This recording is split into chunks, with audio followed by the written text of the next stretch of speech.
चलिए दोस्तों, आज की इस वीडियो में हम लोग देखने वाले हैं साइंस का वायरल पेपर। विषय कोड याद रखिएगा 112, इसका पूर्ण अंक याद रखिएगा 50 है। तो इसका हम लोग सब्जेक्टिव देखने वाले हैं, क्योंकि ऑब्जेक्टिव हम लोग देख लिए थे तो सब्जेक्टिव करने वाले हैं। तो याद रखिएगा, अगर इसका आंसर भी अगर आप चाहिएगा तो आंसर भी हम इसको दे देंगे। तो आप लोग कमेंट करने के प्रयास कीजिएगा। देखिए खंड यहाँ पे बी, यानी खंड बी हो, इसका सेक्शन बी हो है, यानी प्रश्न 1 से लेके 10 तक लघु उत्तरीय प्रश्न है। इसमें से 5 प्रश्न के लिए उत्तर देना है, जिसमें से 2 अंक निर्धारित हैं।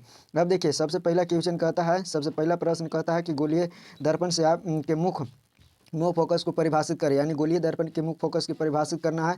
दूसरा, अवतल दर्पण और उत्तल दर्पण के 3 उपयोग बताना है।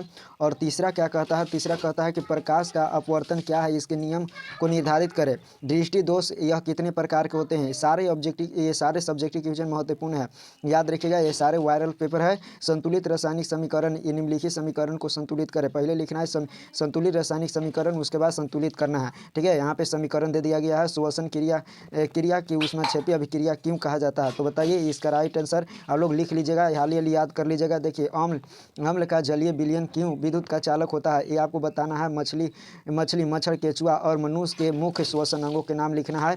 और 10वां जो हमारा कहता है, 10वां आप लोग याद रखिएगा। 10वां कहता है सजीवों के मुख्य 4 लक्षण लिखे, तो सजीव के 4 लक्षण लिखना है। उसके बाद है अगला कि तंत्रिका तंत्र की क्या कार्य होता है, तो तंत्रिका तंत्र के कार्य लिखना है। और देखिए यहाँ पे दीर्घ है, तो दीर्घ भी आप लोग इस सारे अब जो है दीर्घ भी याद कर लीजिएगा।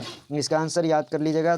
पहला कहता है कि जो है आर और 2F के जो है सिद्ध करना है। ठीक है, सिद्धांत को लिखना है। उसके बाद अवतल लेंस के लिए लेंस सूत्र को स्थापित करना है। हमारे दैनिक जीवन में पीएच का महत्व के बारे में लिखना है।